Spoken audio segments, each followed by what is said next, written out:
नमस्कार, बहुत बहुत स्वागत है आपका। बिहार चुनावों के बाद जो है एग्जिट पोल की बारी है और एग्जिट पोल लगातार ये बता रहे हैं कि महागठबंधन को इससे सबसे ज्यादा एडवांटेज है और उसमें भी जो राजद है उसको सबसे ज्यादा एडवांटेज है, यानी तेजस्वी एक तरह से चेहरा बनकर उभर गए हैं। और ऐसे में जो टुडेज चाणक्य का एग्जिट पोल है वो ये बता रहा है कि तेजस्वी इतिहास रचने जा रहे हैं। बिहार में 200 के करीब सीटों का जिक्र है और 200 के करीब सीटें मिलने का जिक्र है। मतलब ये तो लैंडस्लाइड विक्ट्री है यार। लैंडस्लाइड विक्ट्री से भी आगे कोई शब्द होता है।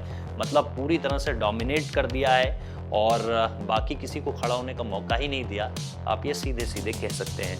क्योंकि अलग अलग एग्जिट पोल्स आ रहे हैं। हमने आपको थोड़ी देर पहले एक स्टोरी में दैनिक भास्कर का एग्जिट पोल भी बताया था, जहां पे चीज़ें थोड़ी सी उलट हैं। वहां पर एनडीए को जो है एडवांटेज मिल रही है, लेकिन इसके अलावा ऐसा कोई एग्जिट पोल नहीं है जिसमें कहीं भी एनडीए को एडवांटेज मिल रहा हो। बाकी सब में जो है वो महागठबंधन को जीतते हुए दिखाया जा रहा है।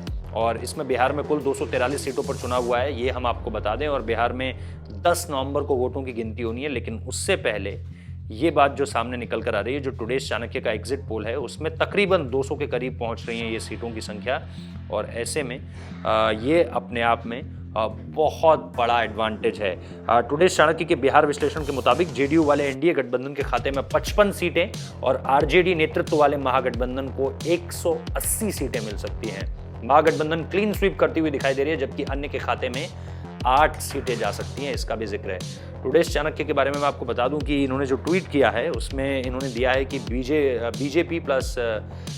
बीजेपी माइनस जेडीयू प्लस 57 11 सीटें, आरजेडी माइनस कांग्रेस प्लस 180 11 सीटें, अदर्स 8+4। यानी ये आप पूरी तरह से समझिए कि 55 सीटें जेडीयू वाले एनडीए गठबंधन के खाते में, 55 सीटें और आरजेडी नेतृत्व वाले महागठबंधन में 180 सीटें।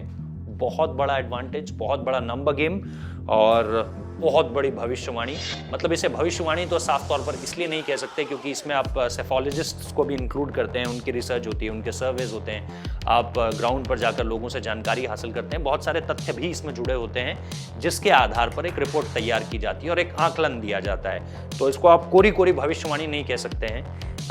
ये एक बहुत ही शानदार नंबर गेम अगर ये हूबहू उतर जाता है बिहार के चुनावी परिणामों में, तो फिर निश्चित तौर पर तेजस्वी यादव बहुत बड़ा चेहरा बनकर निकलेंगे और सिर्फ बिहार की राजनीति तक सीमित नहीं रह जाएंगे। फिर आप देखेंगे कि इसका असर और भी आगे होगा और कौन जाने फिर 2024 की तस्वीर क्या बनेगी। लेकिन फिलहाल यहीं तक सीमित रहते हैं 2020 तक। और 2020 तक सीमित रहने का मतलब ये है कि ये जो आंकड़ा है टुडेज चाणक्य का, वो तेजस्वी के लिए इससे बड़ी खुशखबरी नहीं हो सकती। 180 सीटें, 200 के करीब, लैंडस्लाइड विक्ट्री, क्या ऐसा होगा या नहीं, इसके लिए 10 तारीख का इंतजार करना होगा आपको। यहाँ पर हम बताएंगे कि बिहार में आखिर इस बार किसकी सरकार बनेगी।